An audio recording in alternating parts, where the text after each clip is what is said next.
প্রথমে একটা ভিডিও দেখে আপনাদের, তারপর সেটা নিয়ে কিছু গুরুত্বপূর্ণ কথা বলতেছি। তৈদ আফ্রিদি যখন ব্যাক করবে, আমি আজকে বলে দিই, তৈদ আফ্রিদি যখন ব্যাক করবে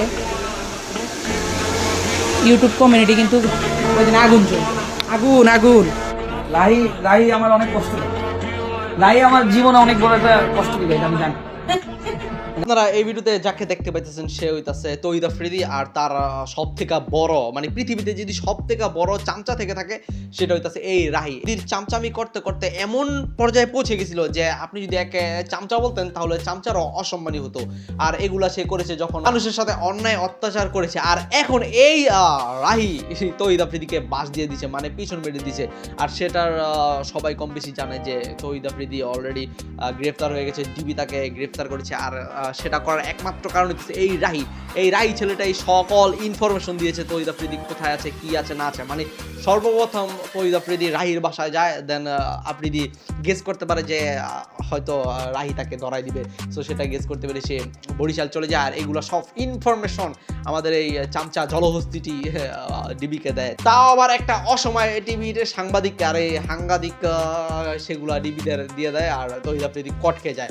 তৌহিদ আফ্রিদি কট খেয়েছে, এটা তার প্রাপ্য ছিল, কারণ সে এরকম কিছু কর্ম করেছে যেগুলোর কারণে সে কট খেয়ে গেছে।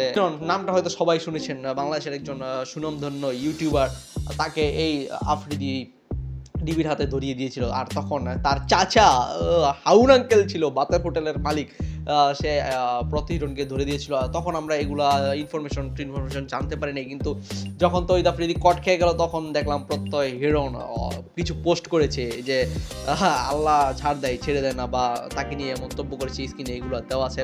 সো এর মাধ্যমে প্রমাণিত হইতেছে আসলেই যে আপনি কর্মফল করলে এক সময় না এক সময় সেটা আপনার উপরেই এসে পড়বে। আফ্রিদি যে শুধু প্রত্যয় হিরণের সাথে এমন করেছে না, অসংখ্য মানুষজন, অসংখ্য কন্টেন্ট ক্রিয়েটরদের সাথে এরকম করেছে। মানে এই তৌহিদ আফ্রিদিকে নিয়ে কোনো সমালোচনা করা যেত না।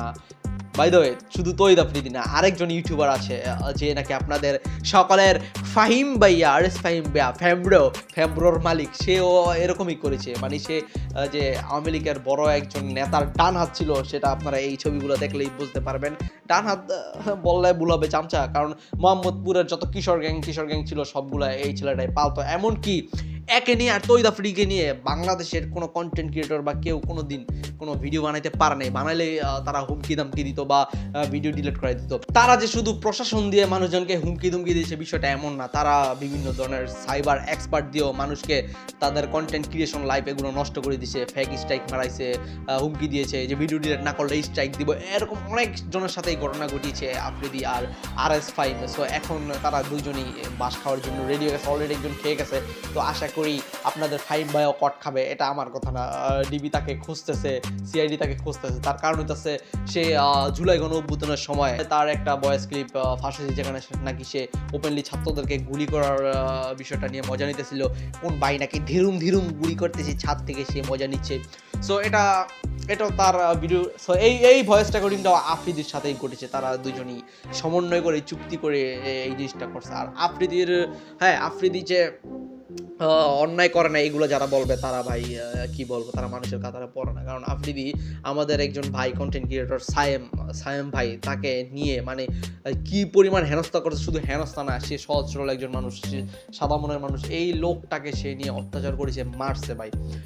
তার কাছ থেকে যখন এই জিনিসটা আমরা আগেই জানতাম, কিন্তু ওই যে ক্ষমতার অব্যবহার করবে তাই আমরা কেউ মুখ খুলি নেই। এখন সায়েম ভাইও বলতেছে, সবাই বলতেছে, তো কি বলবো ভাই, কথা আছে মানুষ যখন পাপ করতে করতে তার পাপের সীমানা অতিক্রম করে ফলে তখন আল্লাহ তাআলা তার কুদরতি হাত দিয়ে সেটার বিচার করে।